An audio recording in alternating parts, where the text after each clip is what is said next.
है स्टडीज बताती हैं कि हम जो रीड करके पढ़ते हैं उसमें से सिर्फ 10% हमारी मेमोरी में रिटेन हो पाता है। तो अगर आपको एनसीईआरटी की रीडिंग लगा के कुछ समझ नहीं आ रहा है, कुछ रिटेन नहीं हो रहा है, तो आप अकेले नहीं हैं। लेकिन आज की वीडियो में मैं आपको बताने वाली हूँ कुछ ऐसे कारगर हथकंडे जिनसे आप science, math, even theoretical subjects के कॉन्सेप्ट को याद कर पाएंगे और इसके साथ साथ रिटेन भी कर पाएंगे। नंबर 1, पता है स्टडी सजेस्ट करती है कि 50% चीजें जो हम देखते और सुनते साथ में हैं उन्हें हम रिटेन कर पाते हैं। तो जो आपकी साइंस के सबसे डिफिकल्ट टॉपिक्स है ना, चाहे वो ह्यूमन रिप्रोडक्शन के हो, चाहे वो कलरफुल आई वर्ल्ड का क्यों ना हो, या रिफ्रैक्शन और रिफ्लेक्शन क्यों ना हो, इन चीजों को अगर आप विजुअल कंटेक्स्ट में पढ़ेंगे, यानी कि YouTube की इन वीडियोस के साथ पढ़ेंगे जिसमें आपको एनिमेशन दिखाई जाती है और पीछे वॉइस ओवर होता है, तो आपके इनको रिटेन करने के चांसेस बढ़ जाएंगे। इसके साथ साथ अगर उन वीडियोस को देखते देखते आपने एक पेन और कॉपी लेके छोटे छोटे ही सही लेकिन बुलेट पॉइंट्स कॉपी पे लिखना शुरू कर दिया, यानी कि नोट्स बनाने शुरू कर दिए, तो आपके उस इंफॉर्मेशन को रिटेन करने के चांसेस 2 गुना हो जाते हैं। कमाल की बात। नंबर 2,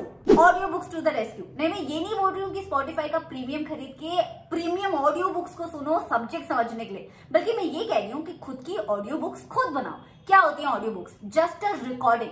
तो कोई ऐसा क्वेश्चन है जिसका आंसर बार बार याद करने पे भी याद नहीं होता, या कोई ऐसा टॉपिक है जो आप पढ़ते हो तब तो समझ आ जाता है लेकिन बाद में याद नहीं रहता, तो उसकी एक छोटी सी ऑडियो क्रिएट करके रख लो और फ्री टाइम में जब आप गाने सुन रहे हो या स्कूल जा रहे हो या ट्यूशन जा रहे हो तो उन 5 मिनट की या 6 मिनट की ऑडियो बुक्स को सुन लो।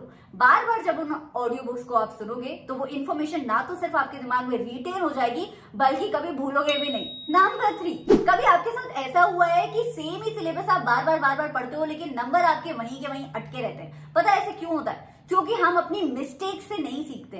पूरा सिलेबस फिर से स्क्रैच से पढ़ने से अच्छा है कि प्रीवियस यूनिट टेस्ट या प्रीवियस टेस्ट में आपने क्या मिस्टेक्स की हैं उन्हें नोट डाउन करो और उन पे काम करो। So this is the smart way to read the syllabus that you have already learned once but want to score better. Number 4, बातें करना तो हम सबको अच्छा लगता है। पता है स्टडी सजेस्ट करती है कि 70 से 80% चीजें जो हम कॉन्वर्सेशंस के बीच में डिस्कस करते हैं वो हमें रिटेन हो जाती है। स्पेसिफिकली तब जब उन चीजों के बारे में आप बात कर रहे हो, ना कि आप सुन रहे हो।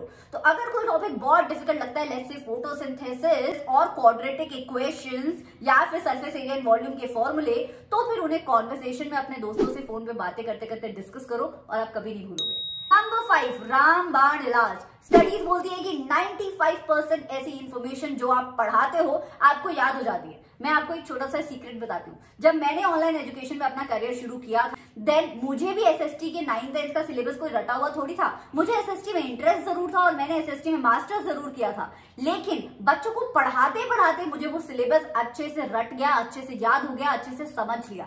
तो teaching is the best way to learn and retain a concept. Last, आजकल की टेक्नोलॉजी ओरिएंटेड दुनिया में ऐसा मिसकंसेप्शन बन गया है कि गाने सुनते सुनते पढ़ाई अच्छी होती है, या बैकग्राउंड में टीवी चल रहा होता है तो पढ़ाई अच्छी होती है। या दिमाग तो हमारे पास एक ही है, वो दिमाग टीवी की आवाज या गानों को प्रोसेस करे या तुम्हारी पढ़ाई को प्रोसेस करे। Multitasking and absolute retention is a myth, they don't go together. तो इसीलिए जब कोई बहुत डिफिकल्ट टॉपिक पढ़ रहे होते हो तब गाने मत सुना करो, लेकिन कोई ऐसा टॉपिक जो आप ऑलरेडी अच्छे से जानते हो, बस उसे रिवाइज कर रहे हो, तब आप गाने भी सुन सकते हो, बैकग्राउंड में टीवी भी चला सकते हो, टफ टॉपिक के साथ नहीं।